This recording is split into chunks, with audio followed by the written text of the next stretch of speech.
Welcome, everyone, to another exciting episode of We Empower. I'm thrilled to have you all with us today. So sit back, relax, and get ready to be inspired. Let's make today count. In today's episode, we will have a great guest here to introduce. It's Carolyn Chenoit. And the ones who haven't known about her, there's a must to really know her. She fights for a transformed economic system that works within the planetary boundaries as engineer, scientist, manager, and mother, trying to follow Ben Pallow's motto, leaving the world a better place. And that's exactly describing what she does and thinking about all of what I know about her already give me goosebumps because I love what she does and I love the way she does it. And Carolyn brought us today an inspiring book. I don't tell you further for now, but I can tell you one. Stay tuned because the book is really a life changer. So we will start now with a song Carolyn selected for us. I wish I knew how. There's somebody today in my talk show who knows how to, or I guess she knows how to. And I think a lot of people would say, I wished I could be like her or could be in her role. Carolyn, she fights for a transform economic system and she has been doing this for a long time. Carolyn Chenoit is one of the people you should know if you talk about sustainability, not just in Germany, but also abroad. You should know if you talk about sustainability, which is not just standing for regulations, which is not standing for diversity, but which means something which starts with where it comes from with the challenges from economy. Carolyn, I'm very happy to have you here. Welcome here in the show today. Hi, good morning, Annabelle. Very nice to be here with you. It's great to start with such a song with you. I wish I knew how. Um, you sorted out because of the text or of the melody? Well, actually, both. I love the song. I love what it says. I love the energy, and also love the musician, which is also or was a very, very inspiring woman. So, yeah, Yeah. I love all about the song, and I thought it's a good starter because it has a very empowering message too. Talking about inspiring women, is it that we sometimes still need more inspiring women? I often hear, and yesterday was again, we have too little women on stage, we have too little women who speak out loud. Is this still a problem? Do we need more inspiring women, or should we just have a better, should we just look better for these inspiring women which are already there? Well, I tend to the latter. So, well, I know a lot of inspiring women already, and when I look at the next generation of students which I work with every day, I'm very sure there will be more to come. They are coming, and so there I'm optimistic. But yeah, I think it's really important to see them and to see them more than once. What I take from a current political situation that is that repetition is everything. So Yeah. more of them. And you're in a position like you have as a head of a very important political, close to politics organization. We see a lot of men, so you could be there a really a role model, not just because of being an engineer, but also moving big topics and having a role that might be sometimes difficult. Um, can you describe a little bit what drives you every day that you are motivated, even if you have to face a lot of challenges, not in your daily work, but also around you, just facing Ukraine war, just facing other difficulties? Yeah, well, you give a good a description of the circumstances, and that is challenging. And well, to be very honest and clear, also the pure nature of let's say political discourse and the dynamics that are decisive there is challenging because it follows its very own rules. Hmm. Um, but nevertheless, I think well, the reward, the hope, what I would participate in or what I can participate in and what I'm doing is actually what drives me. That's why I gave you the good old Scout motto of Baden Powell as my starter, because that's I mean that's what we can do as an individual. Yeah, follow our guiding star, do what we think is right, and well, when we talk about sustainability, the climate crisis, the ecological crisis that we are already in, I think there's a lot to work for. So maybe even exceeding my energies. That's I think pretty right. You're saying you have a love for nature. You have a deep love for nature and awareness of its uniqueness and vulnerability, and that has shaped you since childhood. And you were also actively involved in the Scouts for many years. Do you have there an experience you would like to share with us? Because I think it's sometimes the very small little things which are shaping us. And I like that you pointed out this vulnerability of nature, because we often see the big tree and we think nothing can do anything against. And if there is a storm, we are more frightened against that we are hit than that a tree could fall down and just yeah is not there anymore. Yeah. Yeah, well, actually, it would be a couple of snapshots in my brain that I could share here. I mean, in my when I was like an adolescent, not a kid any longer, we would do really long hikes, like several days without any civilization. So we would carry our dry food and stuff just to get along, and Oh, that is a great. very sorry. Great. With your parents or as a No, scout? no, it's with the scout group actually. Cool. Yeah. And that is very, I mean, that really throws you back to the basics and to understanding what is important, because the one thing that you cannot carry along, for example, is fresh water. And Mm. usually in nature, when you walk, I don't know, the Alps, the Dolomites, or also in less mountainous regions, Was it in Germany, Caroline? well, actually, it was, let's say, Central Europe. We also sometimes traveled with a train to Scandinavia or France, but it Wow. was mostly Germany. Yeah. And how old were you at that time? Well, what I'm referring to now would be between 15 and 18, maybe. Hmm. Yeah. Yeah, and what you usually you find water in Central Europe, but let's say the growing concern or awareness that you have to be sure that it's good enough quality, because you prepare your food, you drink it, you do everything with the water that you find in nature. It doesn't come out of a tap. That is one awareness exercise, let's say, which is really deep, because you have to trust and you also have to look, and that would be my next snapshot. um, More from travels abroad, but to be honest, you also find it in Germany and other European countries, which is the clear signs of littering and pollution. So that you do see some, I don't know, foamy bubbles on water in free nature, or that you just see leftovers like plastics or cans or I don't know what. So you see the clear traces of humanity. It is humanity, it's not other animals, it's us. And this is like you get a feeling for the how sensitive the equilibrium is that we live in. I mean, this is very like it comes to the eyes, but when you dig into it a bit more scientifically, you get an even better feeling of how sensitive and vulnerable the whole system around us is. Yeah, so that would be maybe two snapshots just to illustrate that. Great.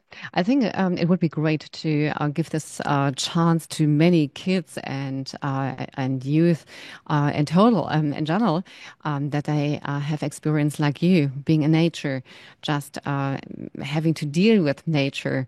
I know a school who is doing this in a bit variation. There, the kids have to go, I think, in the eighth class for 1 week into nature, and they have to give away the iPhones. So they just get 50 euros. And with this 50 euros, they have to survive for this 1 week. and it gives them a completely different understanding of nature to be in harmony with, of nature they have to take care of. And I think often this get lost in our digitalized world, right? The more people living in cities, the more they're living in their virtual world, the less they are connected to nature. Yeah, that's for sure. I mean, I didn't plan to, but I'm happy to put an ad block for scouting in here, because for me it really has shaped my personality, I have to say. And luckily enough, anyone who listens to us, I mean, the Scouts are a worldwide organization.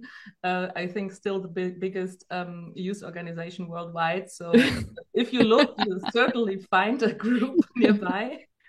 And yeah, it's really that's why I think it was also important that these hikes, they were not with family but with the group of persons same age. And this whole, and also no digital stuff. I mean, back in the day when I was young, it was less about smartphones, but obviously like the mobile devices and stuff were starting, and it was like okay, it was a common agreement, we don't take that with us, and it would be too heavy anyhow, because carrying around 20 or 25 kilograms is quite a bit already. And it's really, yeah, it's a very cool thing. And also the other things that you do there, which is like social stuff in your community nearby, and also the elder children looking after the younger. There's a lot of lessons to be learned. It's a very, very nice occupation, a hobby that yeah, gives you back a lot later in life. Sounds really good. Thank you so much for this background information. And I mean, we see where you are now and how you profitized from this. So I could wish every and each kid a same or similar idea and experience.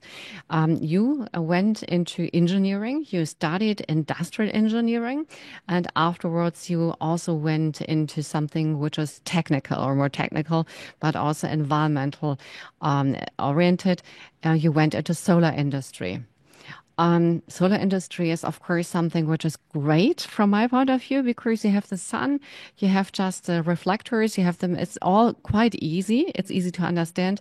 And it's a great idea to show also people how nature can help us getting energy, and how easy it could be, and how it could be, instead of using energy like nuclear power, for example, which could be dangerous. Solar energy is definitely not dangerous.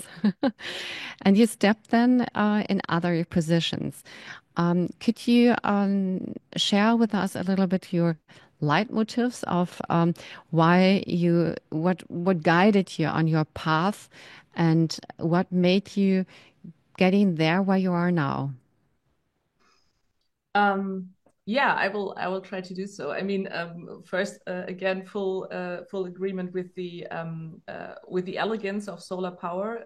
That is actually something I'm still in awe of today, because I mean, I started in solar energy in the off-grid world, so Mhm. really like developing countries, poor countries, where you do not have the grid everywhere. And actually, solar power is one of the few, or maybe even the only option until today, that you literally can get everywhere if you try. um, and it comes at very little transaction cost, because it is a basic form of electrification, is easy to carry around, and it gives people a direct approach or direct access. For example, what can you do with a little bit of energy? You can receive radio, you can get some lighting in the evening. So it's like a really one-on-one translation to a better living circumstances. So I'm still, although I'm no longer working in the industry, I'm still a big fan, and I'm very happy to see how the industry in a whole is still thriving. Yeah. Mhm. So yeah, the motivation for me to get in there was actually, that was the early 2000 years. It was the buzz. It was a feeling of, now things are finally getting started for renewable energy, for a more sustainable energy system, also in industrial countries. Mhm. And I wanted to be part of that dynamic, so that got me in, and actually that also got me out. Because I saw firsthand how politics was and is shaping the sector. Energy is a hugely political sector, and that actually the experience of what a novelation of a key law made with the German solar industry was a key driver for me to get into politics and to see how that is actually going on, and what is shaping decisions in politics. Yeah, thank you so much. You say we have to look up, more people need to open their eyes. Now we have a small break, and after this break, we see each other again. So stay tuned to learn more about what we need as a species to save our planet, and what could be our day-to-day activities, and what Carolyn does there to change the world for the better. Thank you, and seeing you back in a few minutes. Carolyn, we have you here in our talk today as a mother, as an expert for environment, as a fighter for an environment, and as somebody who knows the picture as a whole very well, because you are the one who speaks on a regular base to politics, maybe on a daily base even. You are the one who are involved in big programs and projects worldwide. You have experience from projects worldwide with different partners, multinational partners, and you have, I think, a very good idea where we are. And on the one hand, I know, I mean, speaking with the mouth of a German, we see things often more negative than they are. But are they that much more positive? That's a question. Do you want to say a few words? Yeah, I will try to. I try to get out of my German shell, which is challenging sometimes. So I think there are often more positive things ongoing that are being covered in like media and other channels. But if you really look at the fundamentals from a meta perspective, we are in a serious situation, in a really serious situation. I get my German, not only German depressions, but I get depressions whenever I listen to climate scientists, who are the ones who look at the overall physical systems. And also if you talk to experts for biodiversity and areas like that, we also have huge challenges there, and we are running out of time. I think that is the most important thing. So I really trust in the innovation and creativity of people. I think we are remarkable on many layers there, what we have accomplished as a species. But also we are remarkable in our destruction potential and in the destruction that we are actually causing. And that is my main concern. So I think things are improving. Actually, that can be seen in the data, but they are not improving quickly enough yet. And when you look at the state of global political discussions, that's actually the most worrisome to me at the moment, that compared to a few years ago, we have really like a backlash in discussions. We are back to the point where we have to discuss again if we actually have a problem. And that is a little bit frustrating, I have to say, because even when let's say the vibes were better and there was a more common positive understanding that we have to tackle the climate and other challenges, we still have to fight about the right way forward, about different worldviews and ideologies, what are the best instruments and pathways, and I don't know what. But we are off that track right now. And that's why there's a lot to do. You are talking about the behavior of the people, or also about the idea that everything is okay, or that's often a rumor in the society that people say, hey, come on, these are just the people who want to put you to put you in a situation that you feel guilty. They just want to put pressure on you, and then just want to have something from you, want to get money from you. This is just politics, or this is just people who want to manipulate you. I mean, of course, we can understand this as a kind of the three monkeys. They just say, okay, come on, come again through the door when everything is fine. Until then, leave me alone. Just fix it. So this is a kind of mentality which is quite clear, but it's dangerous. And I mean, you and me, we know that new technology needs more energy. It is a story, it's a fairy tale that AI or blockchain needs less energy, right? So we we are facing more and more needs for energy, and on the same, and on the same angle, we are facing this serious situations in many countries. We are facing this migration way of many thousand millions people who leave their countries because of war, because of disastrous environment situations. What is your idea from an overall geopolitical perspective? What has to be done, and what is really realistic? Yeah, well, what has to be done is, well, I think we have, as I said before, we have to get going. We really have to use the tools that we already know and understand that they work. I think that is the key point. The discussion is often, let's say, put on hold because we still have to invent new technologies and stuff like that. That is not true. I mean, I don't want to stop anyone from inventing great stuff, but we can really get ahead for like maybe more than 80% of the challenge with the tools that we have today. And that is not only like technology or machines or stuff like that. It's getting more and more about our social fabric, about the way we operate our societies, about how our welfare states work when we talk about focus on Europe. And that is no rocket science. You even don't need an engineer to do that. You only need good politics. But then, and I think that is where it points back to all of us. Politicians do not live in a vacuum either. And there are many smart people who also have understood the challenge there as well. But they always continuously have to, that is the essence of our political system, they have to listen to what their electorate says and wants and what's concerning them. Yeah, and that's where it's getting difficult, obviously. I mean, actually, if you want the let's say the easy square solution is, well, we have to do what we can on a national level, use our resources, our intelligence, our smartness to get more circular in what we do as an economy.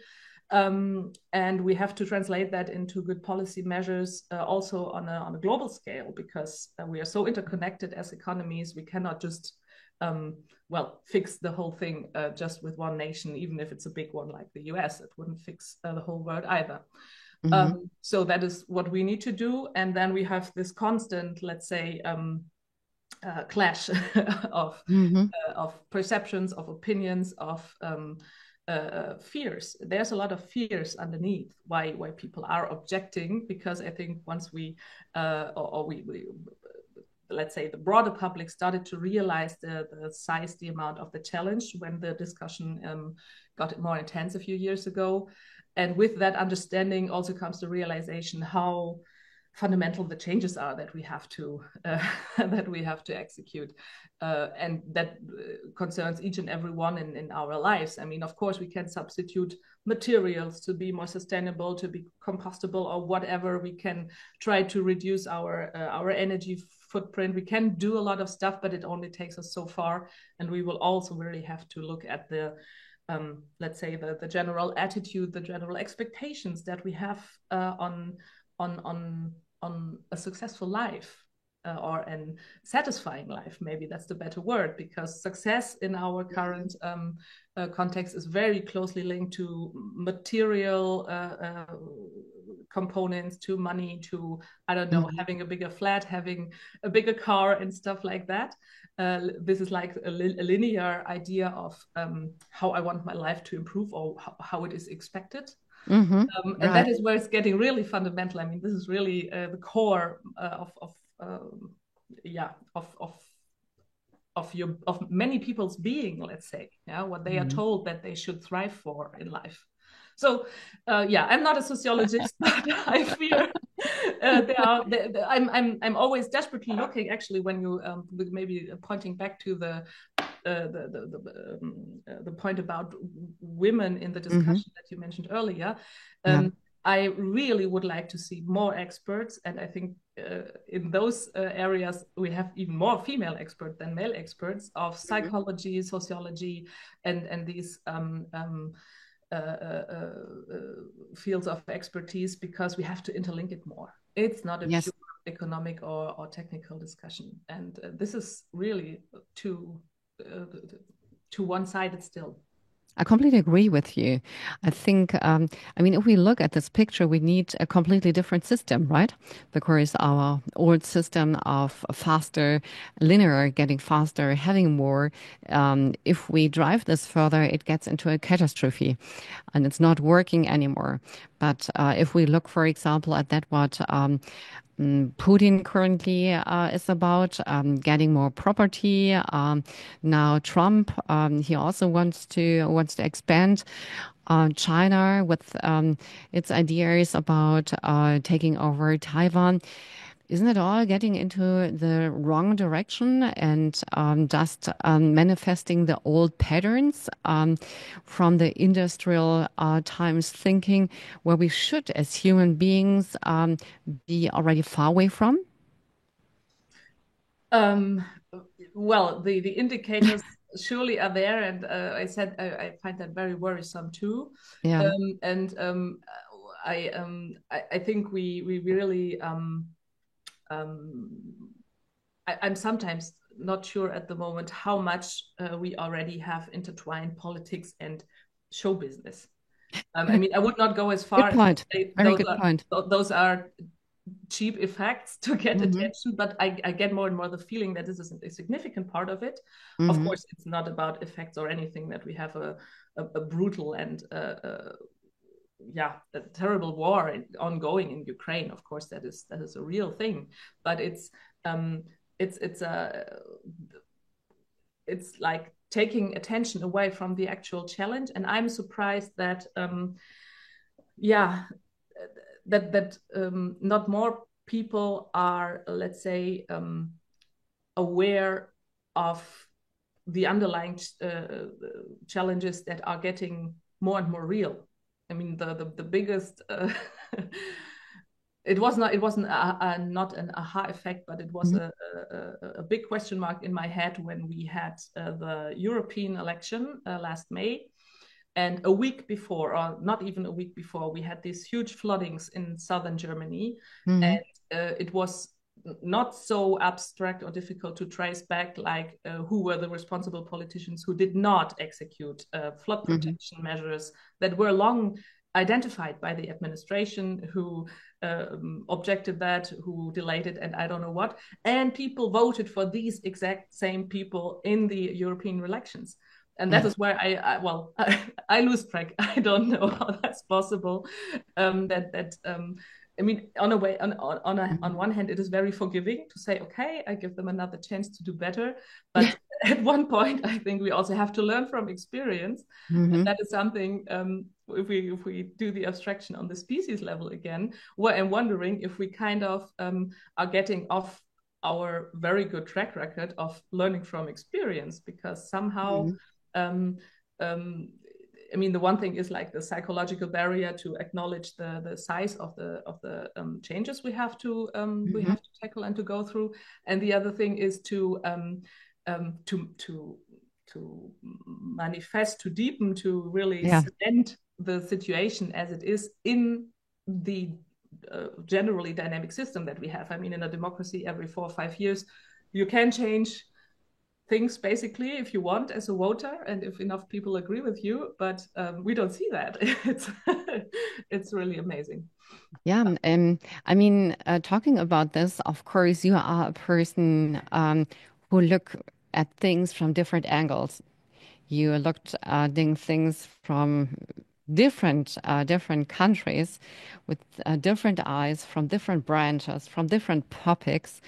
And I think saying this or understanding of what happens is something which you can much better than many other people. You don't get manipulated by so many things. You have your own expertise. You've seen the world with different eyes. If we look, we take a step back from Germany. I mean, you lived in Bolivia, you lived in China, in different countries.